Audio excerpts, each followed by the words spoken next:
மாமியார் மரகதம் இறந்து போன மருமக கீதாவோட போட்டோவுக்கு மாலை போட்டு விளக்கேத்தி வச்சு அவளை நினைச்சு வருத்தப்பட்டுக்கிட்டு இருக்க. யாப்பா கணேஷ், கீதாவையே நினைச்சுக்கிட்டு இருந்தா போனவ திரும்பியா வரப்போறா அப்படின்னு வருத்தத்தோட மரகதம் சொல்ல, அம்மா, கீதா இறந்து போயிட்டாங்கிறது என்னால ஜீரணிக்கவே முடியலம்மா. இந்த வீட்ல எங்க பார்த்தாலும் எனக்கு அவன் ஞாபகமாகவே இருக்கு.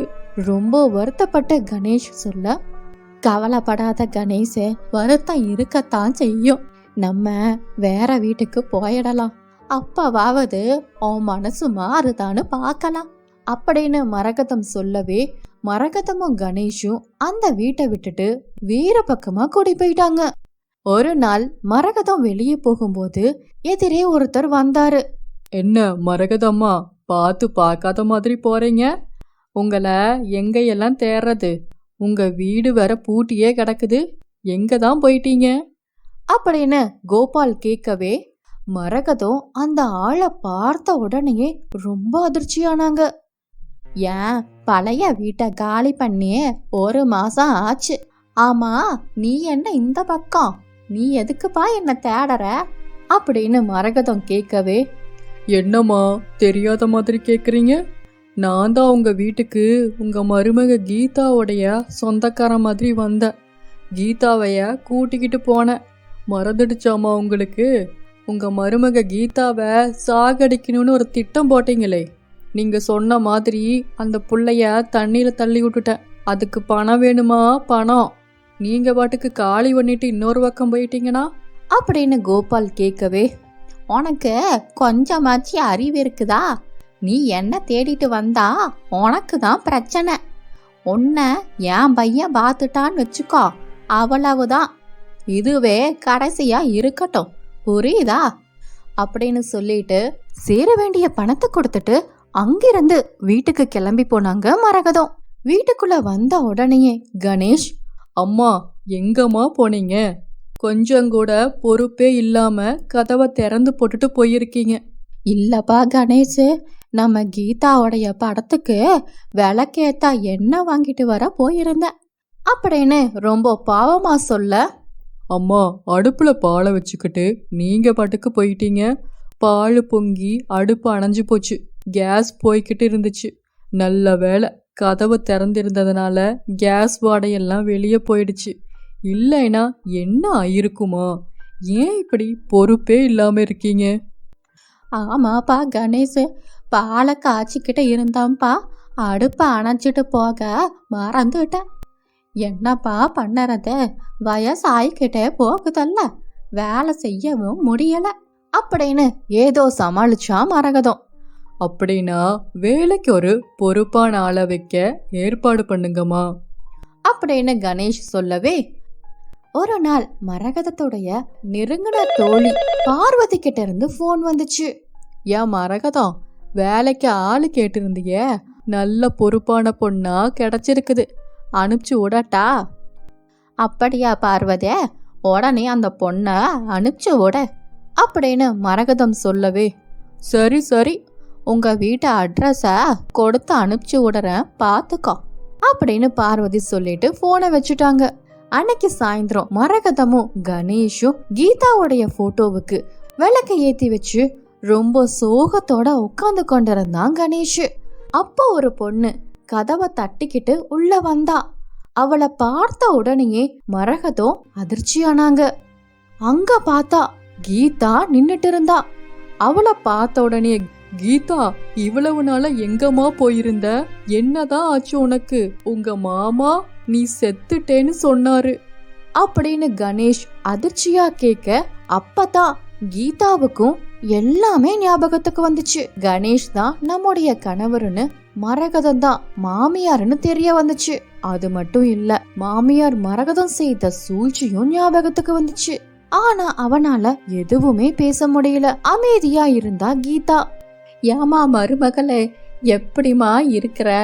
நீ இல்லாம இந்த வீடே பொலிவில்லாம போச்சுமா அப்படின்னு மாமியார் மரகதம் கீதாவை பார்த்து அதிர்ச்சியாகவும் குழப்பமாகவும் பேச, கீதா எதுவுமே பேசாம அமைதியா இருந்தா.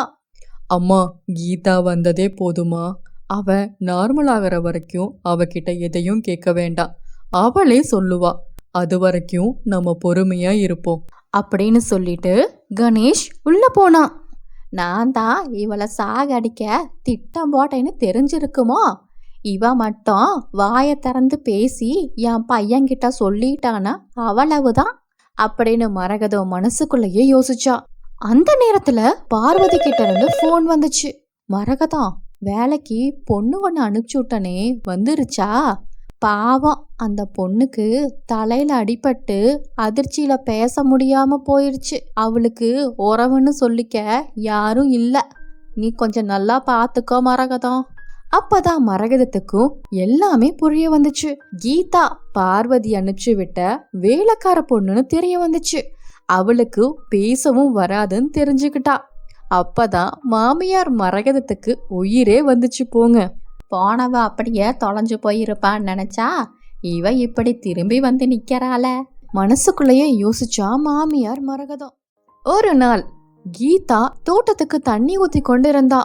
அப்போ ஏதோ ஒரு கருகட வாசனை வந்துச்சு. உடனே கீதா அவசர அவசரமா உள்ள போய் பார்த்தா. அப்போ ஸ்கிரீன்ல நெருப்பு பிடிச்சி எரிஞ்சுது.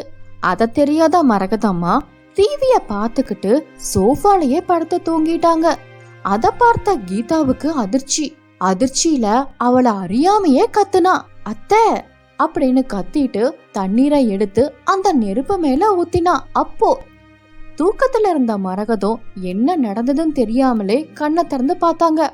ஐயோ கீதா, என்ன மன்னிச்சிடு, உன்னை சாகடிக்க நினைச்சது தப்புதான், என்ன ஒன்னும் பண்ணிராதடி, ஏதோ புத்தி கெட்டு போய் பண்ணிட்டேன் அப்படின்னு மரகதம் கீதா தன்னை அடிக்க வரான்னு நினைச்சுக்கிட்டு பயத்துல உண்மையெல்லாம் சொல்லிட்டாங்க. அத்தை, நான் எதுவும் உங்களை பண்ணலத்த, அங்க பாருங்கத்த, நெருப்பு பிடிச்சி எரியுது, தண்ணிய ஊத்தி அணைக்கத்தான் வந்தேன், இல்லைனா உங்க புடவையிலையும் பத்திக்கும். அதுக்கப்புறம்தான் திரும்பி பார்த்தா மரகதம். உடனே அங்கிருந்து எந்திரிச்சு நகரவே பக்கத்துல இருந்த டேபிள்ல மோதி கீழே விழுந்தா மரகதம். அந்த வழிய கூட தாங்க முடியாத மரகதம் அப்பதான் எல்லாத்தையும் உணர்ந்தாங்க. என மன்னிச்சிரு கீதா, ஏனால இந்த வழிய கூட தாங்க முடியல, உன்னை கிணத்துல தள்ளி கொல்ல நினைச்சேன், அந்த அளவுக்கு நான் மோசமா பண்ணியிருக்கேன். அத்தை, உங்களுக்கு ஒன்றும் ஆகலையே அப்படின்னு கீதா கேட்கவே, உனக்கு நான் எவ்வளவு பெரிய கெடுதல் பண்ணியிருக்கேன், ஆனா நீ மனசுல எதையும் வச்சுக்காம என் உயிரை காப்பாத்திருக்க. நீ நினைச்சிருந்தா இந்த நெருப்புலையே என்னை தள்ளி விட்டு இருக்கலாம், ஆனா நீ அப்படி பண்ணல, என் உயிரை காப்பாத்திருக்க அப்படின்னு மரகதம் அழுதுகிட்டே தான் செய்த தவற நினைச்சு ரொம்ப வருத்தப்பட்டு மன்னிப்பையும் கேட்டாங்க. அத்தை, உங்களால போன குரல் எனக்கு உங்களாலேயே திரும்பி வந்துடுச்சு. உங்களை நான் என் அம்மா மாதிரி தான் பாக்குறேன். என் அம்மா தப்பு செஞ்சா நான் மன்னிக்க மாட்டேனா அப்படின்னு பெருந்தன்மையா பேசினா கீதா.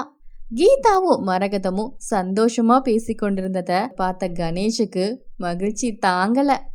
ஒருவருக்கு கெடுதல் செய்தால் அந்த கெடுதல் காலப்போக்கில் நமக்கே திரும்பி வரும். அதனால நம்ம எப்பவும் அடுத்தவங்களுக்கு நல்லதே நினைப்போம். இதுதான் இன்னைக்கு ஸ்டோரி. இந்த ஸ்டோரி உங்களுக்கு பிடிச்சிருந்தா லைக் பண்ணுங்க, ஷேர் பண்ணுங்க, சப்ஸ்கிரைப் பண்ணுங்க. செல்வம் ஒரு சோம்பேறி. எந்த வேலைக்கும் போகாம சோம்பேறித்தனமாகவே இருப்பான். அந்த ஒரு ஜனங்க எத்தனையோ பேரு செல்வத்துக்கு புத்தி சொல்லியும் அவன் கேட்கல. கடைசியில செல்வம் உதவி கேட்கிற நிலைமைக்கு வந்துட்டான். பக்கத்தூர்ல பெரிய பணக்காரர் ஒருத்தர் இல்லாதவங்களுக்கு நிறைய பண உதவி கொடுத்து உதவுறாருன்னுட்டு ஒருவர் செல்வத்துக்கு சொன்னாரு. அதை கேட்ட செல்வம் அவரை பார்க்கறதுக்காக கிளம்பி போனான். பணக்காரர் பெருமாளின் பங்களா வீட்டு வாசல்ல நின்னு கொண்டிருந்தான் செல்வம். அப்போ வீட்டு வாசல்ல 2 செக்யூரிட்டி செல்வத்தை தடுத்து நிறுத்தினாங்க. தம்பி, யாரு நீ, எங்க உள்ள போற அப்படின்னு அதட்டலாக கேட்டாங்க அந்த செக்யூரிட்டி. ஐயா, நான் பெருமாள் சாரை பார்க்கணும், அவர்கிட்ட உதவி கேட்டு வந்திருக்கேன். இந்த அழுக்கான துணியெல்லாம் போட்டுட்டு இங்கே வராத. இந்த மாதிரி அழுக்கான துணியெல்லாம் போட்டுட்டு இந்த வீட்டுக்குள்ளே போக முடியாது. அது மட்டும் இல்லை, இப்பெல்லாம் அவரை பார்க்க முடியாது. போ போ, போயிட்டு 1 மாசம் கழிஞ்சு வா அப்படின்னு செக்யூரிட்டி செல்வத்தை விரட்டினாரு. செல்வம் ரொம்ப கவலையோட நின்னு கொண்டிருந்தான். அப்போ அந்த வழியா ஒரு பெரியவர் போனாரு. அவர் செல்வத்தை பார்த்து, தம்பி, ஏன்பா கவலையா இருக்க? என்ன ஆச்சு அப்படின்னு பரிதாபமா கேட்டாரு அந்த பெரியவர். ஐயா, இந்த பங்களால இருக்க முதலாளி ஐயாவை பார்க்க வந்த. ஆனா செக்யூரிட்டி இந்த உடை அணிஞ்சிருக்கிறனால என்னை உள்ள அனுப்ப மாட்டேங்கிறாரு. எனக்கு ஏதாவது உதவி கேட்டு வந்த ஐயா. தம்பி, கவலைப்படாத, அவரு ஊர்ல இல்ல. நீ போயிட்டு 1 மாசம் கழிஞ்சு வா. அவரு உனக்கு கண்டிப்பா உதவி செய்வாரு. அறிவுரை சொன்னாரு அந்த பெரியவர். 1 மாசம் வரைக்குமா? ஐயா, எனக்கு வேலை இல்லை, எதுவும் இல்லை. நான் எப்படி சாப்பிடுவேன், எங்க இருப்பேன்? வருத்தத்தோட அவனே கேட்டான். தம்பி, அது வரைக்கும் எங்கேயாவது வேலை செஞ்சு பிழைச்சிக்கோ. ஐயா, எனக்கு எந்த வேலையுமே தெரியாதுங்க ஐயா. இது வரைக்கும் நான் எதையுமே கத்துக்கிட்டதில்ல. ரொம்ப கவலையோட சொன்னா செல்வம். சரிப்பா, என் கூட வா. அந்த பெரியவர் தன் கூட அழைச்சிட்டு போனாரு. அங்க ஒரு பெரிய துணி கடை இருந்தது. கடையோட பின்புறத்துல சில வேலையாட்கள் துணிகளை எடுத்து வச்சு கொண்டு இருந்தாங்க.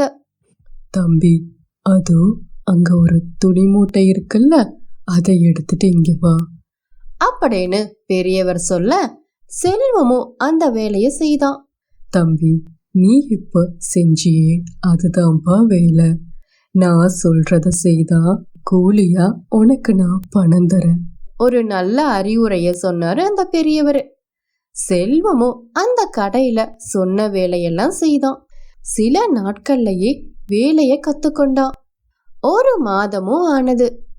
ஐயா, நான் பெருமாள் ஐயாவை பார்க்க போறேன். அவர்கிட்ட இருந்து பண உதவிய வாங்க போறேன். இப்போ என்கிட்ட இருக்கிற கூலி பணத்தை வச்சு ஒரு நல்ல துணியா வாங்கி போட்டுட்டு அவரை போய் பார்க்கறேன். எனக்கு நீங்க பெரிய உதவி செய்திருக்கீங்க. ரொம்ப நன்றிங்க ஐயா அப்படின்னு செல்வம் சொன்னான். அதை கேட்ட பெரியவர், தம்பி, இப்ப நீ தான் வேலைய கத்துக்கிட்டியே, அப்புறம் எதுக்கு தம்பி அந்த பணக்காரரை போய் பார்த்து உதவி கேட்கணும்? தன் சந்தேகத்தை கேட்டாரு பெரியவர். எனக்கு அந்த பணக்காரர் உதவி செய்வாரு, நிறைய பணமும் தருவாரு. அப்படி இருக்கும் பொழுது நான் எதுக்கு உழைச்சு சாப்பிடணும்? அவர் இல்லாதவங்களுக்கும் முடியாதவங்களுக்கும் மட்டும்தான்ப்பா உதவி செய்வாரு. நீதான் நல்லா இருக்கியே அப்படின்னு பெரியவர் சொல்ல, இல்லைங்க ஐயா, என்ன தடுக்காதீங்க. அவர்கிட்ட உதவி வாங்காம நான் போக மாட்டேன். பெருமாள் ஐயாவை பார்க்க புறப்பட்டான் செல்வம். அந்த பெரிய பங்களா வீட்டுக்கு முன்னாடி போனான். செக்யூரிட்டி செல்வத்தை பார்த்த உடனேயே உள்ள போ சொல்லி சொன்னாங்க.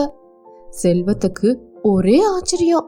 பெரியவர் சொன்ன மாதிரியே நல்ல துணி போட்டுட்டு வந்தோன்னு செக்யூரிட்டி என்ன உள்ள விட்டுட்டாங்க.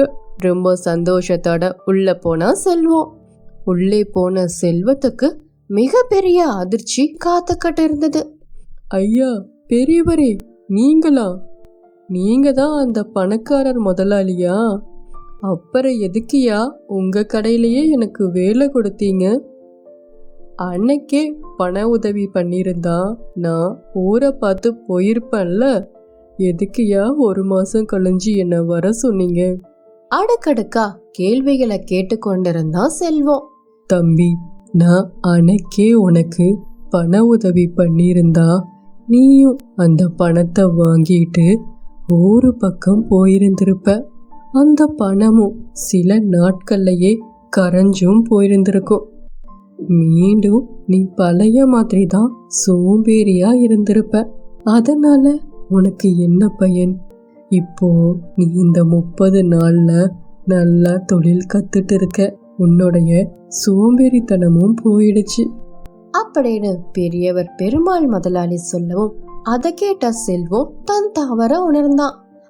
அந்த பெரியவர் பெருமாள் முதலாளிக்கு மனசார நன்றி சொன்னா செல்வம்.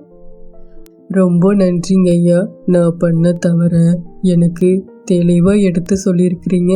இனி நான் சோம்பேறித்தனமா இருக்க மாட்டேன், உழைச்சுதான் சாப்பிடுவேன் அப்படின்னு சொன்னா செல்வம்.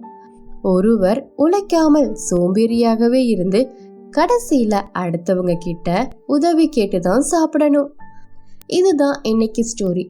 இந்த ஸ்டோரி உங்களுக்கு பிடிச்சிருந்தா லைக் பண்ணுங்க, ஷேர் பண்ணுங்க, சப்ஸ்கிரைப் பண்ணுங்க.